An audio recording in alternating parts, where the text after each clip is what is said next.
Referee সরাসরি ক্যামেরার দিকে তাকিয়ে বুক ফাটা কান্নার সাথে বলেন, আমাকে ক্ষমা করে দিন। আমি যা করেছি তার জন্য আমি সারা জীবন নরক যন্ত্রণা ভোগ করব, কিন্তু বিশ্বাস করুন আমি নিরুপায় ছিলাম। আমাকে ওপর থেকে কঠোর নির্দেশ দেওয়া ছিল যেভাবেই হোক স্পেনকে ম্যাচ জেতাতে হবে। আমি শুধু সেই নির্দেশ পালন করেছি মাত্র।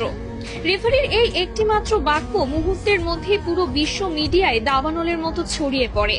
সারা বিশ্বের ফুটবল বোদ্ধা থেকে শুরু করে সাধারণ ভক্তরা রীতিমতো স্তব্ধ হয়ে যান। তিনি আরো ভয়ঙ্কর সব গোপন তথ্য ফাঁস করে বলেন, ম্যাচের আগের রাতেই আমার হোটেল রুমে থাকা ল্যান্ডলাইনে একটি গোপন কল আসে।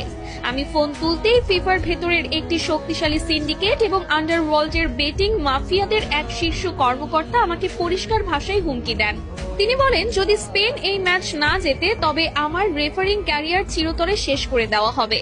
শুধু তাই নয়, তারা আমার স্ত্রী এবং সন্তানদের ঠিকানার কথা হুবহু উল্লেখ করে তাদের জীবনের উপরও বড়সড় ক্ষতি করার হুমকি দিয়েছিল। আমাকে পরিষ্কার ভাষায় বলা হয়েছিল, যদি তুমি কাল মাঠে আমাদের কথা মতো কাজ না করো তবে তোমার পরিবারের লাশও কেউ খুঁজে পাবে না। ইউরোপিয়ান ফুটবলের ওই কালো টাকার সিন্ডিকেট কোনোভাবেই মেনে নিতে পারছিল না যে লাতিন আমেরিকার একটি দল টানা 2 বার বিশ্বকাপ নিয়ে যাবে।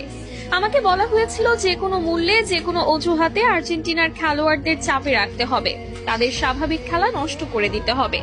কান্নায় ভেঙে পড়ে এই রেফারি আরো বলেন, ম্যাচের বয়স যখন 93 মিনিট, এনজো ফার্নান্ডেজ যখন সামান্য একটি বল দখলের লড়াইয়ে ফাউল করেছিল, তখন আমার কানে ইয়ারপিসে ওপর থেকে সরাসরি নির্দেশ আসে, এটাই সুযোগ, আর দেরি করো না, ওকে সরাসরি লাল কার্ড দিয়ে মাঠ থেকে বের করে দাও।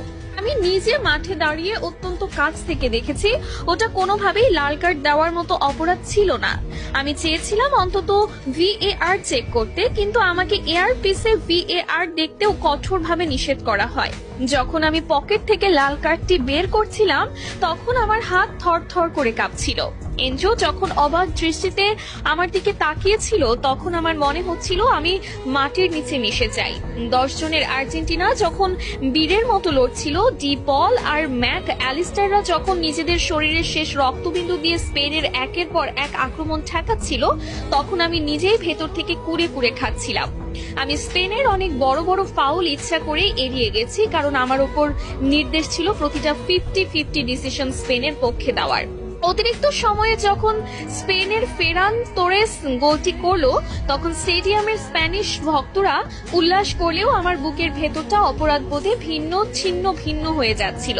চরম আক্ষেপের সুরে রেফারি আরো বলেন, ম্যাচ শেষে যখন দেখলাম লিওনেল মেসি মাঠের মধ্যে বসে শিশুর মতো